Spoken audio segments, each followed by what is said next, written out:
નમસ્કાર, આપનું સ્વાગત છે। હું છું હાર્દિક મોદી। સુપર 6 માં આપનું સ્વાગત છે। વાત કરીશું અલગ અલગ 6 મુદ્દાની સુપર 6 માં। તો વાત કરીશું તમારા બાળકો પર અચાનક જ આવી પડતી આફતથી લઈને ચોરને પકડવાની હાઈટેક ટેકનિકની। વાત કરીશું ધર્માંતરણ સામે શરૂ કરવામાં આવેલી એક મુહિમથી લઈને ચેઇન સ્નેચરોના આતંકની। સૌપ્રથમ નજર કરીએ આજના 6 મુદ્દાઓ પર। તો જો તમારા બાળકો પણ સોસાયટી કે ગાર્ડનમાં રમી રહ્યા છે તો આપ સાવધાન થઈ જજો, કેમ કે અનેક વખત એવી ઘટનાઓ બને છે જેમાં કોઈની નાનકડી ભૂલ તેમનો જીવ લઈ શકે છે। આવી જ એક ઘટના બની છે રાજ્યમાં, તેની વાત કરીશું।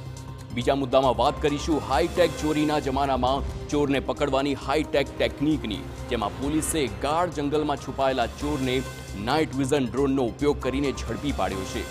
તો ત્રીજા મુદ્દામાં વાત કરીશું ધર્માંતરણની 20 વર્ષથી ડાંગ જિલ્લામાં ધર્મ પરિવર્તનના કિસ્સા સામે આવી રહ્યા છે, જેની સામે હવે બજરંગ બલીનો સહારો લેવામાં આવ્યો છે અને એક મુહિમ છેડવામાં આવી છે, તેની પણ વિગતવાર વાત કરીશું। તો ચોથા મુદ્દામાં વાત કરીશું ચેઇન સ્નેચરના આતંકની।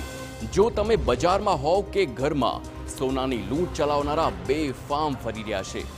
પાંચમા મુદ્દામાં વાત કરીશું 64 દિવસ બાદ ફરી એક વખત ડોનાલ્ડ ટ્રમ્પ પર આફત આવી છે। ફ્લોરિડામાં ગોલ્ફ કોર્સ વિસ્તારમાં ટ્રમ્પ પર હુમલો કરવામાં આવ્યો અને આ વખતે ટ્રમ્પને કોઈ નુકસાન નથી થયું, તેની વાત કરીશું। અને અંતમાં વાત કરીશું ભાદરવી પૂનમના મેળાની। અંબાજીમાં માઈ ભક્તો દિવસ રાત યાત્રા કરતા આગળ વધી રહ્યા છે, તો તેમની સેવા કરનારા પણ થાકી નથી રહ્યા।